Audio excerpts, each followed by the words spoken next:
La gracia, la misericordia y la paz de Dios el Padre y de nuestro Señor Jesucristo sea para con todos ustedes, mis amados y mis amadas. Es un verdadero privilegio el poder estar transmitiendo en vivo a partir de hoy estas enseñanzas sobre Apocalipsis. La enseñanza de Apocalipsis fue una idea que nació no de tratar de imponer una interpretación personal sobre este tema, sino nace de preguntas que alumnos, hermanos en Cristo, unos que están cerca, otros están lejos, han hecho a través de las redes sociales. Me han formulado algunas preguntas sobre la situación que estamos enfrentando hoy, esta emergencia, esta pandemia que ha causado una emergencia sanitaria en todo el planeta.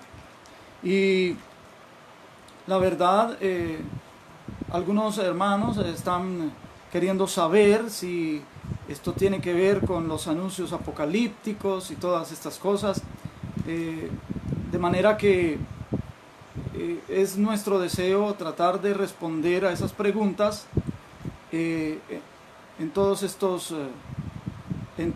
videos que vamos a hacer todos los días de aquí a que Dios lo permita, termine la cuarentena. Aquí en Colombia, hoy 24 de marzo del 2020, inicia la cuarentena, que realmente es una veintena, ¿no? 20 días en que debemos estar en aislamiento. Voy a explicar la dinámica de nuestro estudio. Realmente vamos a hacer una lectura con mucho cuidado, sin mucho afán. Vamos a ir despacio, considerando las partes más sobresalientes de Apocalipsis. Si tenemos preguntas, las podemos dejar en nuestros comentarios. Y entonces mañana responderemos las preguntas de hoy y así sucesivamente. Pero ruego el favor que formulen las preguntas que tengan que ver con el tema visto hoy. Si por ejemplo hoy vamos a ver unas preliminares y vamos a ver si nos introducimos en el primer capítulo de Apocalipsis, pero no me vayan a preguntar sobre el capítulo 13, donde habla de las dos bestias. No me vayan a preguntar por favor sobre el milenio, porque todavía no llegamos allí. Entonces esa va a ser la dinámica de nuestro estudio. Más o menos una hora. Vamos a estar todos los días en este propósito de estudiar las Sagradas Escrituras. Mis amados hermanos y mis amadas hermanas, nuestro deseo es que crezcamos en el conocimiento. El conocimiento es, primordial a la hora de arribar los textos bíblicos. Pero el conocimiento, no estoy hablando de información, estoy hablando de la relación. La palabra conocer en la Biblia siempre es una referencia a conocer, a relacionarse íntimamente. Por ejemplo, tú puedes leer en Génesis capítulo 4, donde dice: y Adán conoció a su mujer y ella concibió. Entonces está hablando de relación íntima. Entonces tú puedes ver que en el huerto del Edén estaba el árbol del conocimiento del bien y del mal. Más que el árbol de la ciencia, es el árbol del conocimiento. ¿Por qué? Porque se trata de una relación que el hombre debía desarrollar con su creador. El hombre y la mujer fueron puestos en el Edén adultos, fueron creados con cuerpos adultos, pero realmente ellos eran niños. Ellos debían crecer, desarrollarse y madurar. Por lo tanto, como ellos eran niños, su pulsión sexual no era activa en ellos. Por eso la Biblia dice: veían que estaban desnudos y no se avergonzaban. Es decir, como poner dos bebés de 6 meses, por ejemplo, un niño y una niña completamente desnudos. ¿Qué tipo de impulso va a haber en ellos? Ninguno. De eso se trata ese texto. Entonces, Dios no dejó el árbol del conocimiento del bien y del mal como una prueba para el hombre. Realmente lo dejó como una gentil advertencia y sobre todo una recordación, un recordatorio de lo que el hombre debía alcanzar. El hombre debía alcanzar la madurez. ¿Cómo iba a saber que ya estaba maduro? Cuando conociera, cuando fuera capaz de relacionarse con el bien y con el mal, porque Adán solo conocía el bien en su creador y ignoraba que había un mal. Y la intención de Dios era que el hombre madurara a ese nivel y de darse cuenta sobre lo que es la realidad total y poder entonces expandirse en la tierra. Se podría entonces ahora sí procrear, se podría multiplicar, llenar la tierra, extender el reino de Dios en la tierra para que posteriormente se pudiera extender a nivel universal. Esto lo vamos a ir descubriendo a medida que vayamos en el estudio, avanzando en nuestro estudio del Apocalipsis. Bien, entonces el árbol del conocimiento del bien y del mal le advertía al ser humano que debía alcanzar la madurez. ¿Por qué era una advertencia? Porque el ser humano tenía vida eterna. Como tenía vida eterna, la vida eterna le aplazaría el esfuerzo o el deseo, por así decirlo, de madurar. Porque qué afán de madurar. Muchos de nosotros desearíamos volver a ser niños, por ejemplo, ¿verdad? Usted observa el comportamiento de los niños confían completamente en sus padres, no se preocupan por pagar las cuentas, no se preocupan por salir a trabajar y proveer para la casa, ellos simplemente confían, están confiados. Si eso era Adán y Eva en el Edén, lo tenían todo, confiaban en su provisión diaria, el Edén les brindaba todo lo que necesitaban, entonces realmente no iban a tener la urgencia de crecer y de desarrollarse. Por lo tanto, el árbol les iba a recordar, ustedes tienen una meta que alcanzar. Claro, a través de la relación con su creador, a través del conocer a Dios, a través del conocimiento de su creador, mantener una relación estrecha con él, se iría avanzando, se iría creciendo, se iría desarrollando, madurando. Pero si se hacía a través de los medios inapropiados, que era tomar del fruto, Dios había advertido: ciertamente moriréis.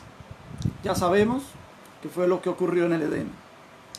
Luego tú puedes leer, por ejemplo, allá en el libro del profeta Oseas, en el capítulo 4, versículo 6, donde dice: mi pueblo fue destruido porque le faltó conocimiento. Y no está hablando de información, sino de la relación con su creador.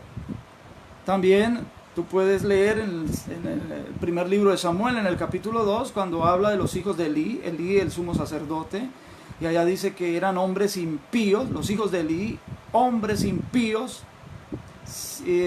sin conocimiento de Jehová. O sea, ellos eran instruidos en todo lo que eran los oficios sacerdotales. La instrucción, el conocimiento es una cosa, la teoría es una cosa, pero el vivir lo que he aprendido, relacionarme con aquello con lo que he aprendido es otra cosa. Entonces, muchos de nosotros hemos sido formados en la primera parte, en la teórica, en lo académico, pero hemos dejado la relación. No hemos estrechado nuestra relación, no hemos intimado lo suficiente con nuestro Creador. Por eso podemos decir sabemos algo acerca de la Biblia, pero conocemos poco a Dios. Y sobre todo lo más importante es Dios conociéndonos también a nosotros en esa relación. Ustedes recordarán que el Señor Jesús dijo que en el día del juicio muchos se presentarán y dirán: Señor, Señor, en tu nombre echamos fuera demonios, hicimos muchos milagros, profetizamos. El Señor no va a controvertir esa prerrogativa. El Señor les va a decir: lo que pasa es que yo nunca los conocí, apartados de mí, hacedores de maldad. Entonces eso, yo nunca los conocí, significa nunca tuvimos una relación íntima. Sin embargo, hacían milagros, sin embargo, echaban fuera demonios y sin embargo profetizaban. ¿Por qué? Porque lo hacían en el nombre de Jesús. Ese nombre es poderoso, el universo mismo, y lo vamos a ver aquí en Apocalipsis, cómo el universo reacciona ante ese nombre. Bien. También el apóstol San Pablo se ocupa de hablar de esto del conocimiento como relación.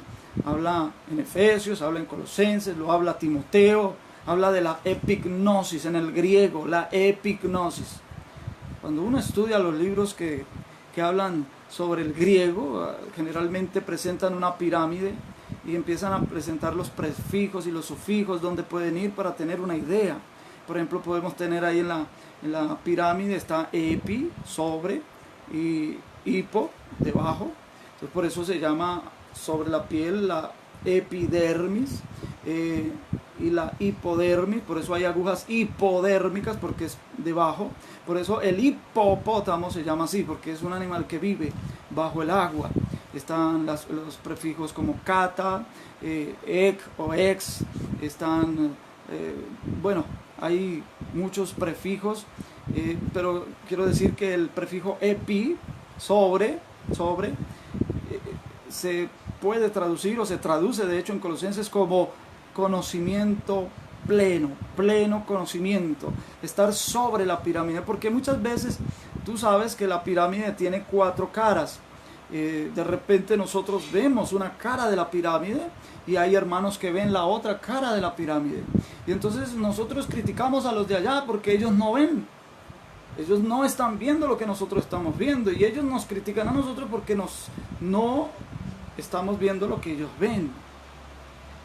Entonces llegar a crecer en el conocimiento pleno es estar sobre, es decir, poder ver todas las 4 caras desde ese ángulo, tener un conocimiento pleno, una relación plena. Esto es producto, hermano, no solo de estudiar la Biblia, esto es un producto de acercamiento personal con el Espíritu Santo y por el Espíritu Santo con la totalidad divina, es decir, el Padre, el Hijo, el Espíritu Santo. Pero tampoco podemos irnos solo al extremo del Espíritu y olvidarnos de la Escritura.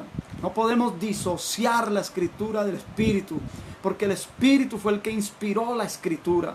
Entonces tenemos que ubicarnos en el centro, buscar el equilibrio, hermano. La cruz de Cristo no está ladeada, está bien equilibrada. Esto es un perfecto símbolo. La cruz simboliza el yugo, simboliza la balanza. Todo esto es sinónimo, y es la envoltura simbólica la que hace al Apocalipsis tan difícil de arribar, tan difícil de entender para muchos. Hay muchos puntos de vista del Apocalipsis, no nos vamos a enredar con todo eso. Según sea la necesidad, haremos algunos comentarios, pero no vamos a estudiar todo eso. Hagamos entonces una preliminar, previamente, antes de iniciar con la lectura del Apocalipsis. Hagamos una preliminar en 2 partes. Número 1, vamos a hacer la preliminar sobre la situación que estamos pasando. Bueno, a medida que vayamos viendo cómo avanza esto, sobre todo pues en nuestro país, en el mundo va a tener que aprender su lección. La iglesia también debe aprender su lección. Entonces vamos a tratar de considerar las posibles consecuencias y por qué esto tiene inferencia con la Biblia y sobre todo con lo apocalíptico. Ante la pregunta que me han hecho y que inspiró el hacer todos estos videos, si esto es apocalíptico, si ya estamos en los últimos tiempos, pues ¿qué puedo decir? Sí, estamos en los últimos tiempos, pero esto todavía no es apocalíptico. Déjame decirte que Apocalipsis es un libro profético por excelencia, eso todos lo sabemos, está clasificado como el libro profético del Nuevo Testamento, pero lo profético ha de entenderse, no, hermano, solo lo porvenir. Lo profético envuelve tanto el pasado como el presente y el futuro. Tú vas a encontrar referencia en el Apocalipsis como por ejemplo diciéndole al Cordero el que era, el que es y el que ha de venir. Entonces Apocalipsis tiene en consideración toda la panorámica de la historia de la humanidad y cómo se ha desarrollado. Y en ese desarrollo de la historia de la humanidad, Dios se ha revelado, pero su revelación ha sido progresiva, y en esa progresividad nosotros encontramos que Dios ha mostrado, se ha mostrado de una forma en una dispensación y en otra luego ha avanzado un poco más. Esto se puede ilustrar de forma muy hermosa, de forma muy bella. Se puede ilustrar cuando tú lees en el primer libro de los Reyes, en el capítulo 6, la descripción de la casa de Dios, lo que construyó Salomón. Los planos se los dio Dios a David, pero no le permitió a David construir la casa. Fue Salomón, el hijo de David, la figura, el tipo del verdadero hijo de David, Cristo, el Mesías, que vino con el propósito, uno de sus propósitos, de edificar la casa. ¿Cuál es la casa? Nosotros, el templo, y esa casa corporativa que es la iglesia del Señor Jesucristo. Eso lo iremos a entender un poco más, poco a poco, a medida del avance de nuestro estudio. Bien, allá en el primer libro de Samuel, en el capítulo 6, la descripción habla de que al sur del santuario, Salomón construyó una escalera en forma de caracol. Esto daba acceso a unas galerías, primer, segundo y tercer piso. Eso tiene una simbología importante en lo que es la eclesiología. Pero esa escalera en forma de caracol, Salomón sabía que el sueño que tuvo Jacob en Betel, con la escalera que venía desde el cielo y tocaba la tierra, no era una escalera recta, era una escalera en caracol. ¿Y eso qué significa? Que Dios se va revelando desde un nivel y va avanzando progresivamente. Su revelación avanza de forma progresiva a través de los tiempos, a través de las edades, a medida que el ser humano va alcanzando algo de madurez. Dios entonces se revela más ampliamente. Lo que se reveló en un tiempo, luego cuando da la vuelta y está casi que en línea con esa escala en la que se inició la revelación, ahora se revela del mismo modo, pero de forma más amplia. Y bueno, esta pandemia que está sucediendo hoy, hermanos, es solo una revelación, es una pequeña primicia de lo que va a venir más adelante. ¿Qué revela esta pandemia? ¿Qué ha revelado? Bueno, la incapacidad humana, la insensatez humana, perdónenme la expresión, la estupidez humana, pero esto tiene dos caras también. La capacidad de bondad, de misericordia humana también, la conciencia humana o la inconsciencia humana. Esto está revelando muchas cosas. Definitivamente no vamos a ser los mismos como sociedad después de esta pandemia. Esto está revelando algo que viene. Hay una pandemia anunciada en el Apocalipsis. Cuando lleguemos allá lo veremos con más detalle. En el capítulo 9, cuando suena la quinta trompeta, durante el periodo de la gran tribulación va a haber una pandemia que va a ser un contagio a una velocidad impresionante, a una escala sumamente mayor de lo que estamos viendo ahora. Es sumamente agresiva esa pandemia, pero tiene una particularidad. Número uno, tiene origen espiritual, porque la Biblia dice que se abre el pozo del abismo y sale un enjambre de demonios. Se les prefigura allí como langostas. Toda esa simbología que reviste, cuando lleguemos al pasaje pertinente lo estudiaremos con más profundidad, pero está hablando de una pandemia. Entonces estamos viendo, Dios nos está revelando, hermanos, porque déjame decirte, y esto sirve como regla para la interpretación del Apocalipsis. Déjame decirte, todo cuanto ocurre en lo natural es una revelación de lo que ocurre en lo espiritual. De lo que ocurre en lo espiritual. Pero antes de que suceda algo en lo natural, primero sucede en lo espiritual. Entonces pudiéramos consultar con Daniel, por ejemplo. El Señor Jesucristo nos ordena leer Daniel por allá en Mateo 24, cuando está hablando de las señales del fin, de la segunda venida, de su segunda venida. Él dice: cuando veáis la abominación desoladora que habló el profeta Daniel, el que lee entienda. Entonces el que lee entienda quiere decir, vaya y lea Daniel. Allá en Daniel vemos principados que son los inspiradores de los imperios, el principado de Persia, y luego dice, cuando se termine el principado de Persia vendrá el de Grecia, y ciertamente así ocurrió, fue escrito antes de que ocurriera. Daniel estaba en pleno imperio persa cuando recibe esa visión y se le anuncia que va a venir el imperio griego, y ocurrió de esa forma, pero siempre inspirados por unos principados demoníacos que inspiran lo que nosotros hemos llamado civilizaciones, pero lo que nosotros llamamos civilizaciones, Dios los llama a través de Daniel, en el libro de Daniel los llama bestias. Eso es, hermanos. Entonces, hay inspiradores angelicales buenos, hay unos buenos y hay otros malos, y que tienen una disputa, porque la obra de la edificación se hace en medio de la guerra. Hay una disputa, hay una hostilidad, y toda actividad espiritual repercute en lo natural, y cuando algo pasa en lo natural, pues nos está revelando algo. ¿Y qué nos revela esto que está ocurriendo? Nos revela que los tiempos se acercan, cada vez más cerca estamos, hermanos, de la segunda venida de Cristo.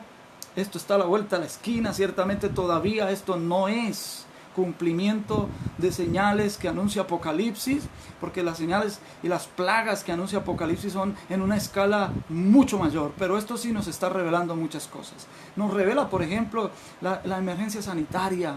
No hay capacidad en los hospitales, en las clínicas, no hay suficiente personal. Nos revela en lo social, digamos, aquí en Colombia han habido intentos de fuga simultáneos en diferentes ciudades al mismo tiempo. Hay pánico colectivo, hay histeria colectiva, hay acaparamiento, y esa sobredemanda aumenta los precios. Ya se han presentado saqueos en algunas tiendas, en algunas ciudades aquí en Colombia, hermano. La gente que no tiene los recursos, que viven al día a día, se desespera cuando hay hambre. La gente es capaz de delinquir por esto, hermano. Entonces se presentan fenómenos sociales. ¿Qué nos está revelando esto? Falta de controles. Nos cogió desapercibidos esta pandemia, no estábamos preparados, no teníamos los recursos, y mañana se presentará otra peor, y la sociedad no está preparada. Entonces, para prevenir esto, hermanos, lo económico, las bolsas de las naciones caen, seguramente no de un solo golpe van a haber quiebras de empresas, pero van a suceder situaciones, despidos masivos de empresas, etcétera, mientras se trata de recuperar las economías. En fin, hermanos, la compasión que por un lado se está despertando entre nosotros, hermano, esto es un arma de doble filo, porque los gobiernos pueden utilizar esta compasividad, esta sensibilidad humana para manipular, hermanos, para manipular. Entonces, ¿qué revela esto? Que por la falta de controles, por la falta de preparación para un tema de estos, de salud, que es capaz de paralizar las naciones enteras, hermano, van a tomarse medidas. Después de esto se van a tomar medidas, y estas medidas van a ser de control, hermano. Entonces van a entrar a controlarnos más, y esto es para que se aproxime todo esto de la marca, la bestia, todo esto del comercio mundial y todas estas cosas, hermano. Vamos a estudiar el Apocalipsis con detenimiento todos estos días, y nos vamos a dar cuenta de muchas cosas por la Escritura. Entonces, hermano, la segunda parte de la preliminar, quiero decirles, hermano, como ya lo dije hace un momento, no es mi intención hacer una hermenéutica, imponer una hermenéutica propia, no. He sido una persona estudiosa de las Sagradas Escrituras. Quienes me conocen lo saben y pueden dar testimonio de eso. Hasta el día de hoy sigo siendo un estudiante de la palabra del Señor, y en todo lo que he podido estudiar, todas las diferentes interpretaciones que han habido a través de la historia de la iglesia sobre este libro del Apocalipsis, pues nos ha adelantado grandemente, nos ha adelantado la panorámica. Estamos hoy en una mejor posición que muchos otros hermanos en Cristo que estuvieron en el pasado tratando de escudriñar este libro tan intrincado. Hoy tenemos diferentes interpretaciones, tenemos el Espíritu Santo, y a eso es lo que yo les quiero llevar, hermanos. Ustedes examinen todo lo que se dice aquí en estas enseñanzas. No se queden con lo que yo diga, por favor, vayan a la Biblia. La Biblia es la palabra de Dios. Ahí tenemos la fuente del todo del saber de Dios. Él desea que alcancemos ese nivel de conocimiento, que alcancemos un conocimiento pleno, pero a través de la relación con el Espíritu Santo. Entonces no se quede solo con lo que yo diga, hermano, ni lo que yo diga tiene nunca la intención de controvertir otros puntos de vista, que ni me van a separar de mis hermanos en Cristo que tengan otros puntos de vista. Eso no me separa de ellos, ellos son del mismo cuerpo, hermanos queridos. Entonces usted debe ser muy juicioso y también muy responsable de ir a las Sagradas Escrituras, escudriñarlo. Mi intención con esto no es ganar seguidores, hermano. Yo juntamente con ustedes soy seguidor del Señor, quiero seguir al Señor Jesús. Yo juntamente con ustedes me siento en la misma posición que ustedes, soy un aprendiz del Señor. Y la idea es que todos progresemos en ese conocimiento. Pero pienso que sí nos va a ayudar mucho, se nos va a esclarecer muchas dudas durante todos estos días. Aprovechemos el tiempo, hermanos, aprovechemos el tiempo. Hagamos una oración, por favor, para empezar entonces nuestro estudio del Apocalipsis. Bendito Dios y Padre, nos acercamos a ti, Señor. Nos humillamos delante de ti. Venimos, Señor, en el nombre de tu Hijo Jesucristo, sabiendo y reconociendo que tú nos has invitado a ti y nosotros hemos aceptado tu invitación y nos hemos acercado con la fe que tú mismo nos has provisto. Nos diste esa provisión hermosa de la gracia y de la fe, y gracias a eso hemos podido acercarnos y tú nos has recibido en tu Hijo Jesucristo. Sabemos que podemos estar, Señor, en tu regazo, en tu seno, en tu pecho, a tus pies, y que queremos acercarnos a tu palabra, a considerar lo mejor que podamos. Y por eso te pedimos a ti la ayuda y la guía de tu Espíritu, reprendiendo toda obra de las tinieblas, todo espíritu de error y todo espíritu de confusión, que no tiene arte ni parte, porque ninguna comunión tiene las tinieblas con la luz. Nosotros reprobamos y reprendemos todo lo que no provenga de ti, y declaramos que hay un cerco de protección alrededor de todos y cada uno de nosotros, que sacrificamos este tiempo para estar en el estudio de tu palabra.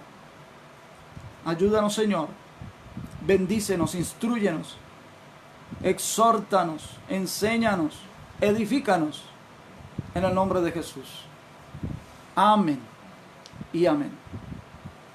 Buenos saludos para todos mis hermanos. Vi conectado al hermano Tito. Bendito sea el nombre del Señor, hermano Tito. Te amo en el amor de Cristo. Mil bendiciones para ti, para tu familia. Hermano Tito Ernesto Martínez, la hermana Fairén Valencia. Dios te bendiga, hermana Fairén. Dios bendiga a Sofía, bendición, Sofía Cagüeño, a Cristian. Dios bendiga a Fidel, a mi esposa hermosa que está ahí conectada también, gloria a Dios. Mis hijos que están siguiendo la transmisión también. Gracias a Dios, a todos los hermanos que en esta hora se conectan, están en este directo. Gloria a Dios. A los que no saludo porque no los veo aquí en pantalla, perdónenme, pero sé que hay varios hermanos, hermanas conectadas a esta hora. Bien, un poco de crítica textual antes de arrancar la lectura.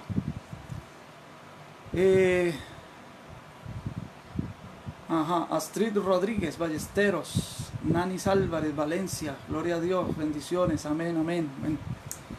Bien, un poco de crítica textual. ¿Qué es la crítica textual? Bien, la consideración de todos los textos que hay sobre el Apocalipsis. No sobre el Apocalipsis, sobre la Biblia, pero como vamos a estudiar el Apocalipsis. Ok, Diego Isaac, bendiciones, bendiciones. Ok, gloria a Dios. Bien, hermanos, resulta que la Reina Valera, que es la que nosotros usamos con frecuencia, vamos a decirle un poco de historia sobre la traducción que Casiodoro de Reina hizo de los textos que habían a su disposición para poderlo traducir al castellano de ese tiempo. Menos de 100 años después de Casiodoro vino Cipriano de Valera y hizo unas revisiones actualizando el lenguaje y quedó la Reina y Valera. Bueno, Casiodoro de Reina tomó su traducción de algo que se llama el Textus Receptus. ¿Qué es el Textus Receptus? Bueno, resulta que muy temprano, por allá en los años 600, a finales del 500, empezando el 600, se hizo una traducción de las Sagradas Escrituras, Antiguo y Nuevo Testamento, al latín. Y se le conoció como la Vulgata Latina. Se le adjudica esta obra colosal a un hermano llamado Jerónimo. Y él hizo toda la escritura en latín. Más o menos unos 1000 años después, un papa llamado Sixto V, hizo revisar algunas cosas de la Vulgata Latina para dejarla oficial, y se le llamó la versión Vulgata Sixtina.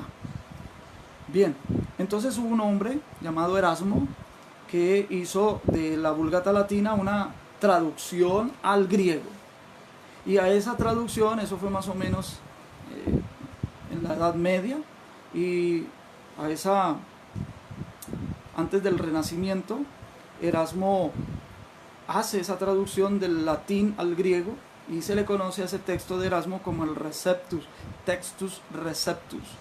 Y ese era el único documento que se tenía a disposición, y que Casiodoro de Reina tuvo a su disposición para hacer su traducción al castellano, y que nos resulta a nosotros lo que hoy por hoy es la Reina y Valera, con todas sus revisiones, por supuesto. Pero resulta que en el año 1949 se hace, y por casualidad, un gran descubrimiento en las cuevas de Qumran junto al Mar Muerto. En el año de 1950 sale a la luz pública, pero no es sino hasta dentro de hace unos 20 años atrás que empezaron a darse a conocer los documentos a través de la internet. ¿Cuáles fueron los documentos? Más de 5000 manuscritos antiguos del primer y segundo siglo, incluso del primer y segundo siglo antes de Cristo, estaban guardados en esas cuevas de Qumran. ¿Quién guardó eso ahí? Bueno, hay una comunidad que se llama la comunidad esenia. Esa comunidad esenia son levitas que desde el tiempo de los macabeos, una familia que luchó por la independencia de Israel, por una profanación que hubo de los helenistas. Antíoco Epífanes IV vino, profanó el templo, y la familia macabea, que era una familia levita, luchó por la independencia de Israel en ese tiempo. Eso ocurrió en el tiempo intertestamentario, es decir, 400 años más o menos entre el último profeta del Antiguo Testamento y el primer profeta del Nuevo Testamento, Juan el Bautista. Esa situación en Israel ocurrió durante ese periodo, y entonces los macabeos logran la independencia, instauran nuevamente allí en el templo una consagración, pero ponen para su conveniencia algunos a ocupar el sumo sacerdocio a los hijos de Sadoc, y de ahí viene lo que se conoce como los saduceos. También las escuelas rabínicas, que fue después de la deportación de Babilonia, cuando Esdras, ustedes recordarán el libro de Esdras, yo asumo que ustedes conocen todas estas historias de la Biblia. En el libro de Esdras se encontró el libro de la ley, por allá dentro, debajo de unos escombros, un obrero encontró el libro de la ley, se lo dio al sumo sacerdote, el sumo sacerdote se lo da a Esdras, que era un doctor de la ley, era un escriba, y él revisa los documentos y efectivamente era el libro de la ley, y organiza una fiesta, y toda la gente que estaba repatriándose, la gente que estaba volviendo desde Babilonia, desde Persia, estaban volviendo a su tierra, a Jerusalén, estaban reconstruyendo el templo. Entonces ellos se reúnen todos a escuchar la ley, pero Esdras lo lee en hebreo, y ellos no entienden el hebreo. Hay algunos términos que no entienden, porque ellos, mientras estuvieron en Babilonia, mezclaron el hebreo con el caldeo y resultó el arameo. Ellos hablaban arameo, entonces Esdras tuvo que poner personas que tradujeran la lectura, y de ahí nacen los targúmenes, que eran paráfrasis, eran interpretaciones muchas veces, pero sobre todo paráfrasis que pasaba del hebreo al arameo. Era el idioma que se hablaba en tiempos de nuestro Señor Jesucristo. Hermanos, de ahí nacen las escuelas rabínicas, y ahí vienen los fariseos estudian la Torá, etcétera, etcétera. Ustedes conocen ya un poco esa historia. Y resulta, hermanos queridos, que los originales sacerdotes en tiempo de los macabeos, que se vieron perseguidos, huyeron al desierto y formaron esa comunidad esenia. Juan el Bautista fue de la comunidad esenia. Zacarías lo envió allí a esa comunidad. Ellos eran estudiosos de las escrituras, pero ellos tenían una biblioteca muy amplia, tenían escritos de todo, escritos apócrifos, y ahí estaba, por ejemplo, el libro de Enoc, o los libros, porque eran varios, los libros de Enoc. Allí también estaba, por ejemplo, el Evangelio de Pedro, el Evangelio de Judas, el Evangelio de María Magdalena, todos estos que han sido boom, y que se han aprovechado de eso algunos para su conveniencia, para ganar dinero, no sé, bueno, pero que se ha prestado para confusión de muchos. Todo eso salió de allí. Está el rollo de Melquisedec, bueno, en fin, 5.000 escritos, estaban todos los libros de la Biblia, pero otros muchos documentos. Entonces, los documentos, al compararlos con el Textus Receptus, que es del año 1500, a unos escritos del primer siglo de la era cristiana, pues esos manuscritos son más antiguos. Entonces tenemos, porque Apocalipsis dice que hay unas consecuencias por quitarle o por añadirle. Entonces necesitamos ser muy, muy cuidadosos en la lectura del Apocalipsis en esto. Y tenemos que mencionar esto del Textus Receptus. Por ejemplo, voy a tomar de una vez ya aquí unos ejemplos. No hemos empezado la lectura.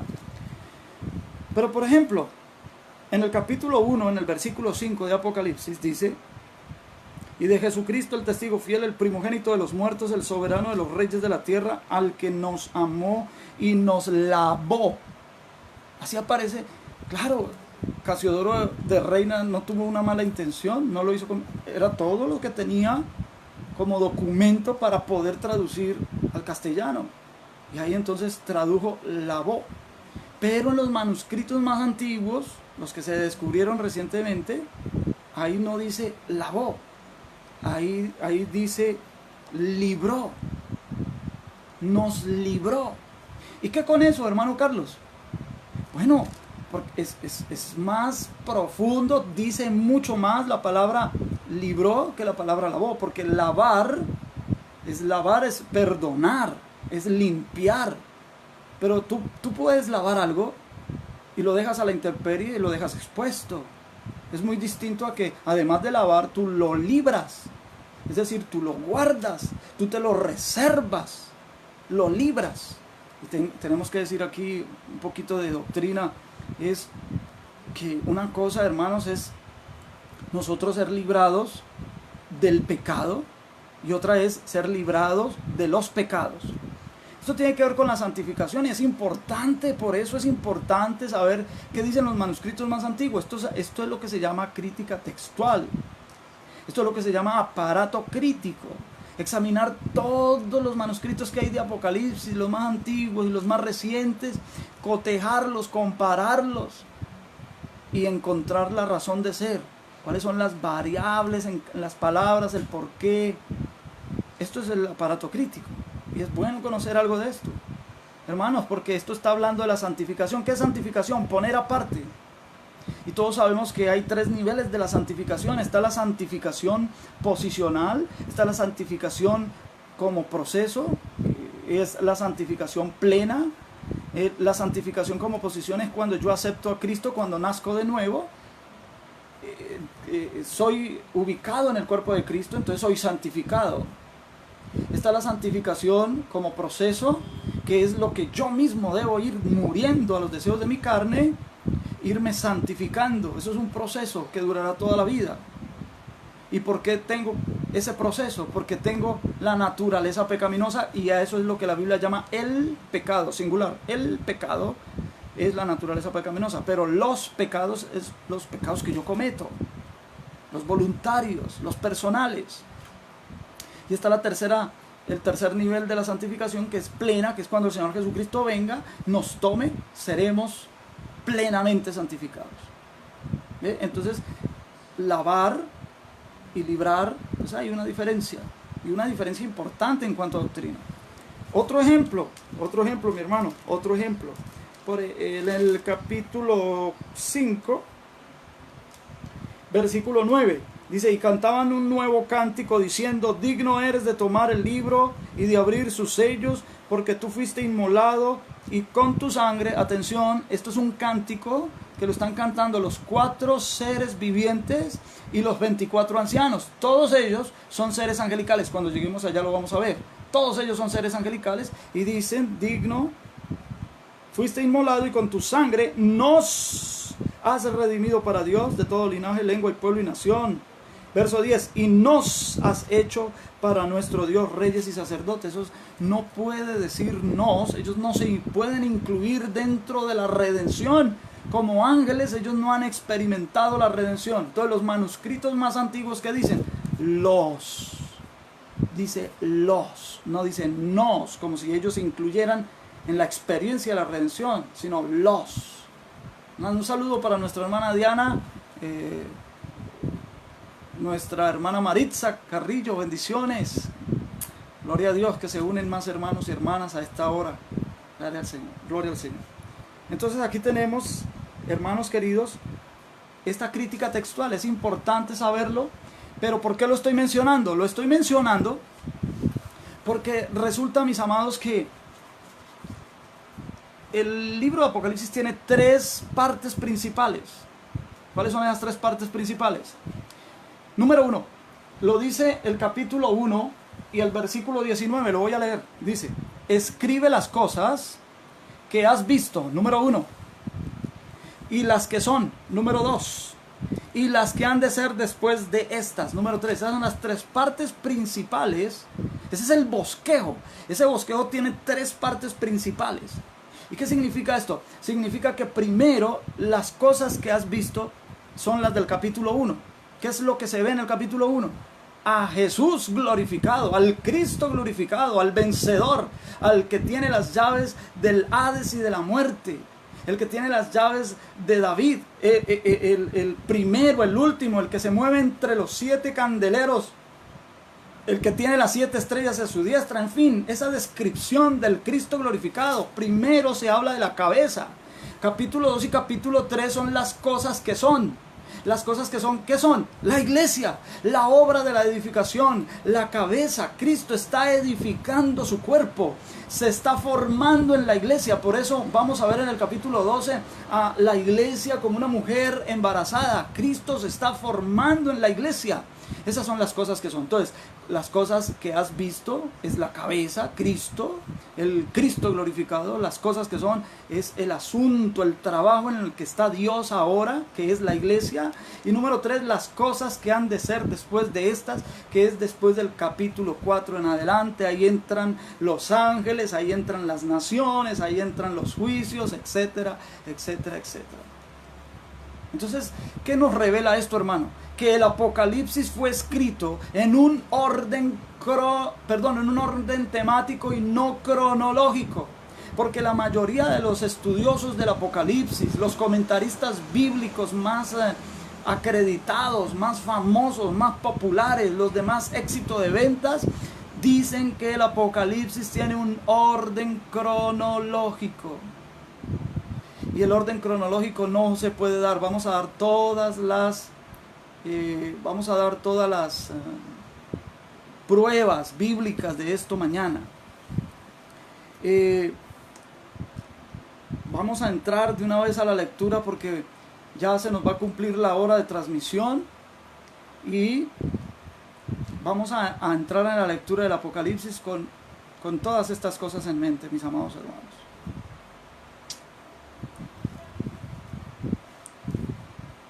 Vamos a leer el capítulo 1 a partir del versículo número 1. La bendita y santa palabra del Señor dice así. Lo vamos a ir leyendo despacio e ir considerando. Las cosas que usted no entienda, por favor, déjenlo en sus comentarios. Todas las preguntas quedan en sus comentarios y mañana vamos a responder todas esas preguntas. Vamos a tomar unos 10 minutos para responderlas. Capítulo 1, versículo 1. La revelación de Jesucristo. La palabra revelación en el griego es apocalipsis. Por eso este libro así se le ha titulado Apocalipsis. Es la primera palabra que aparece en el libro. La revelación, el apocalipsis, ¿de quién? De Jesucristo. Es decir, Cristo Jesús se revela, porque eso es lo que se traduce como apocalipsis. Apocalipsis es una revelación, es como correr la cortina y dejarnos ver lo que hay del otro lado de la cortina. ¿Y quién se revela aquí? Jesucristo. El título, Jesucristo, es Jesús, que es el hombre, unido con Cristo. Cristo es el ungido. Entonces es el Hijo de Dios, hecho hijo de hombre. Y en eso, en esa victoria que obtuvo como hijo de hombre, entonces se le ha otorgado ese título, Jesucristo. Y dice que Dios le dio, Dios aquí se está refiriendo al Padre, Dios le dio para manifestar. ¿Qué es manifestar? La palabra manifestar en el griego es deignuo, y resulta que esa palabra es muy interesante porque es poder ver algo para palparlo. Es decir, yo estoy viendo este estuche de mis anteojos, pero lo puedo tocar. Es palpable, es tangible. Eso es la palabra deignuo en el griego. Entonces aquí, ¿para qué es esta revelación de Jesucristo? Esta revelación de Jesucristo es para poder palpar, para poder tener tangible todo lo que muestra este libro, hermano. Hay secretos extraordinarios, hay herramientas extraordinarias de las que nosotros como cristianos podemos echar mano. Es lo que el Señor Jesús nos enseñó en el Padre Nuestro, orando: venga tu reino. En otras palabras, tu reino puede ser manifestado aquí y ahora. Lo podemos gustar, lo podemos experimentar. Esto no es una cuestión de academia solamente, hermano, de teorías, de hermenéuticas. No, esto es para experienciarlo. Esto es para alimentarnos. Esto es para crecer. Esto es para que lo tengamos palpable, tangible.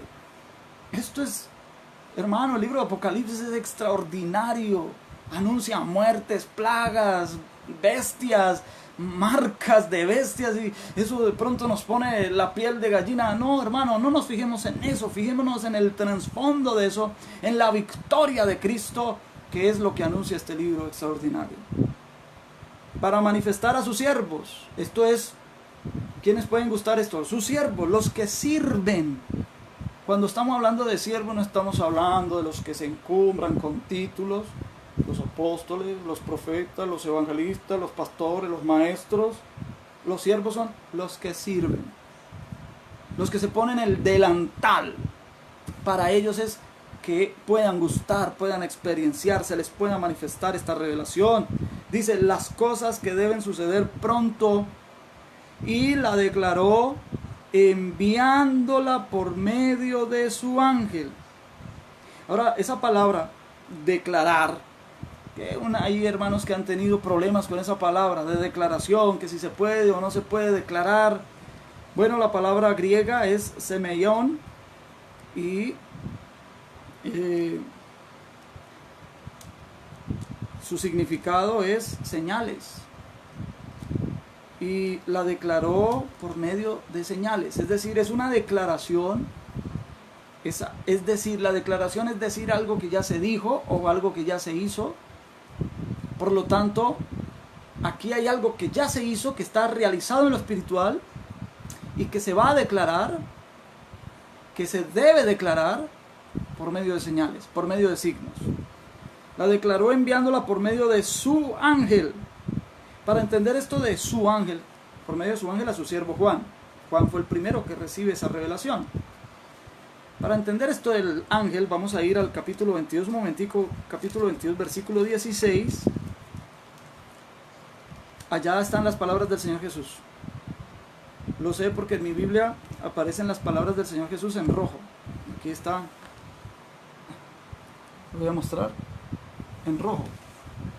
Entonces dice: yo, Jesús, he enviado mi ángel para daros testimonio de estas cosas en las iglesias.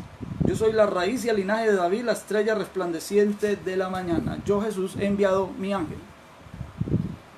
¿Qué ángeles? No vaya a confundir el ángel de Jehová, que es Cristo antes de la encarnación. Cristo antes de la encarnación se manifestaba como teofanía, como el ángel de Jehová. Pero luego de su encarnación, el ángel de Jehová no ha vuelto a aparecer en la escritura. Aquí se habla de su ángel, que es una criatura angélica, obediente, santa, enviada por el Señor Jesús, con esa comisión específica de traer la revelación ¿a quién? A Juan, a su siervo Juan. Versículo 2. Dice que ha dado testimonio, Juan es el que ha dado testimonio de la palabra de Dios y del testimonio de Jesucristo y de todas las cosas que ha visto. Esto es importante ya de entrada, esta declaración de Juan. Yo he dado testimonio, es como decir, Juan, yo he dado testimonio de la palabra de Dios por un lado y del testimonio de Jesús o del testimonio de Jesucristo. ¿Qué quiere decir esto, hermano? Que él como judío, porque la expresión palabra de Dios, guardar la palabra de Dios es un equivalente a guardar los mandamientos. Y esto de guardar los mandamientos, los preceptos, los estatutos, es típico del vocabulario judío. Él como judío había guardado los mandamientos, había guardado la palabra de Dios, pero por el otro lado también había dado el testimonio de Jesucristo. Esto es clave, hermano, para cuando lleguemos más adelante a aprender a ver que esta red tiene varios hilos que se entrelazan, que parecen que se unen y uno no sabe ya por dónde dejó de ir, sería que se desvió por aquí, cómo es que se enlaza con para más adelante enlazarse con el otro. Esa red de información, esa red de revelación, es bueno distinguir los hilos, para tener una hermenéutica seria, una hermenéutica de sentido. Entonces el verso 3 dice: bienaventurado el que lee y los que oyen las palabras de esta profecía y guardan las cosas en ella escritas, porque el tiempo está cerca. ¿Saben una cosa? En Apocalipsis hay 7 bienaventuranzas. Qué curioso, ¿o no? Qué interesante es ver que Apocalipsis repite con mucha frecuencia el número 7. Vamos a ver las 7 iglesias, vamos a ver las 7 estrellas, vamos a ver los 7 candeleros, vamos a ver los 7 espíritus de Dios, vamos a ver los 7 sellos, las 7 copas, las 7 trompetas. Hermanos, cuando tú tomas el número 3, que es el número de Dios, porque Dios es uno, pero trino, 1, 2, 3, es el número de Dios, de la esencia divina. El número que le sigue es el 4, que ya es la creación de Dios. Sobre todo la creación terrena, los 4 puntos cardinales, los 4 vientos, los 4 extremos. Tiene que ver con lo global, con todo el planeta Tierra, con la creación terrenal. Entonces cuando tú sumas el 3 y el 4, da 7. Y ese es así en las cosas que has visto y en las cosas que son. Vamos a ver en esas 2 secciones del libro, vamos a ver con frecuencia el 7. Las cosas que han de ser, también conserva el 7. Sin embargo, al final de los capítulos, ya tú dejas de ver el 7 y ves el número 12, que ya no es la suma del 3 y el 4, sino la multiplicación entre el 3 y el 4. 3 y 4, 12. Y entonces vamos a ver la Nueva Jerusalén con 12 puertas, con 12 piedras preciosas en las bases de su muro, con 12,000 estadios en su medida total, con 144 la altura del muro, que es 12 por 12. Los 144,000 es un anticipo del 12 por 12, etc. Interesante esto, había que mencionarlo. Pero voy a citar las 7 bienaventuranzas. Aquí está la primera, capítulo 1, versículo 3. La segunda está en el capítulo 14, versículo 13. La tercera, capítulo 16, verso 15. Usted puede luego darle pause al video y apuntar la cita. Por favor, corrobórelo que sí está en la Biblia. Repito, capítulo 1, verso 3. Capítulo 14, versículo 13, capítulo 16, versículo 15,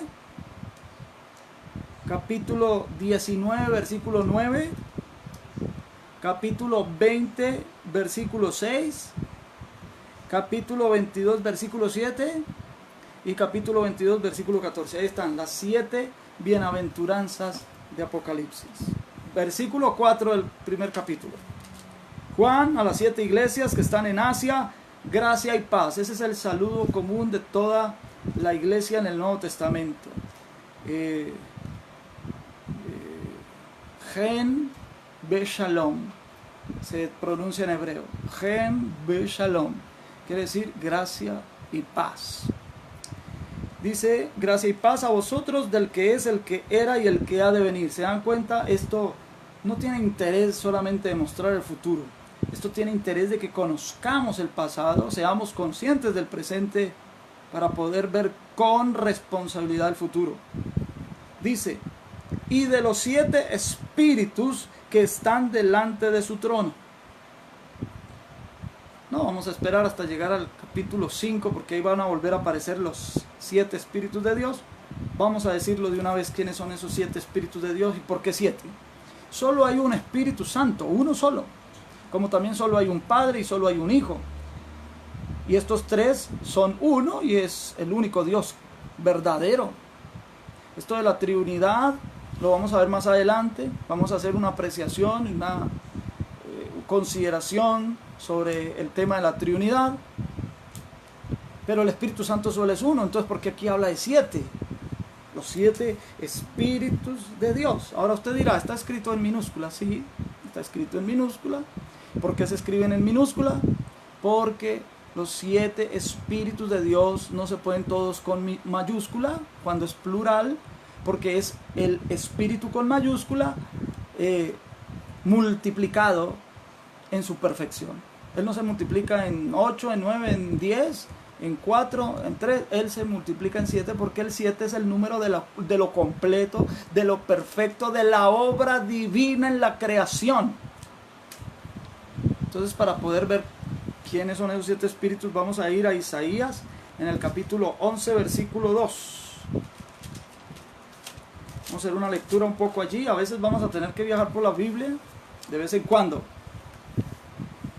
Capítulo 11, versículo 2. Voy a leer desde el verso 1 para que tenga sentido, pero el versículo que nos interesa es el 2. Saldrá una vara del tronco de Isaí, y un vástago retoñará de sus raíces, y reposará sobre él. Noten, por favor, vean la Biblia, miren la Biblia. Les recomiendo, hermano, en la lectura del Apocalipsis, tengan la Biblia a mano. Vamos a verla, vamos a estudiarla. No crean lo que yo digo. Puede que yo estoy leyendo aquí algo que parezca, usted, ay, sí, eso lo dice la Biblia, pero como usted no lo está viendo, usted no sabe si sí dice así o no. Puede ser que yo lo esté manipulando, hermano. No confía en mí, confía en las Escrituras, por favor. Se lo suplico, estamos en tiempos peligrosos. Necesitamos ir a la verdad. Conoceréis la verdad y la verdad os hará libres. ¿Qué es lo que nos va a hacer libres? Primero, conocer, el conocimiento de la verdad, tener la relación con la verdad. Y cuando yo tengo relación con la verdad, entonces esa verdad me hará libre. Pero ¿cómo voy a ser libre? ¿La verdad me hace libre automáticamente? No, yo debo tener relación con él, el conocimiento. ¿Y yo cómo voy a conocer a alguien si no voy a él? La Escritura es ir a Dios, hermano. Por favor, seamos responsables. Hoy por hoy se levantan muchos falsos maestros. Y sobre todo el tema del Apocalipsis, que es tan llamativo, y arrastran gente de las iglesias y las sacan. Enseñan por ganancias deshonestas. No, hermanos, seamos responsables. Vamos a la Biblia. Dice el verso 2. Y reposará sobre él el Espíritu. Y ahí la palabra Espíritu está con mayúscula. Después tú vas a encontrar la palabra Espíritu con minúscula. Y ya vas a ver por qué. El Espíritu de Jehová, en el hebreo es Ruach Beyahweh, Hayahweh, Ruach Hayahweh. Y luego dice, y reposará sobre él. ¿Sobre quién? Sobre el vástago, sobre el que va a retoñar, el Mesías. Reposará sobre él el Espíritu de Jehová. Y aquí este Ruach está en masculino en el hebreo.